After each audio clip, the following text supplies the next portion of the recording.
Hi friends, welcome back to Shoba and Craft. இன்னைக்கு நம்ம என்ன வீடியோ பார்க்க போறோம்னா, இப்போ வர கிருஷ்ண ஜெயந்திக்கு வீட்ல இருக்கிற பொருட்கள் வச்சு நம்ம அழகான சிம்பிளா ஒரு crown பண்ணலாம்.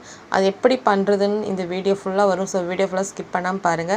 கண்டிப்பா உங்களுக்கு யூஸ்ஃபுல்லா இருக்கும். பிடிச்சிருந்தா மறக்காம லைக் பண்ணுங்க, உங்க ஃப்ரெண்ட்ஸ் எல்லாருக்கும் ஷேர் பண்ணுங்க. நம்ம சேனலை சப்ஸ்கிரைப் பண்ணி பாருங்க. இந்த crown நீங்க ட்ரை பண்ணிட்டு எனக்கு மறக்காம கமெண்ட்டும் சென்ட் பண்ணுங்க. Thank you. Bye bye. Video ஃபுல்லா ஸ்கிப் பண்ணாம பாருங்க. அப்பதான் உங்களுக்கு புரியும்.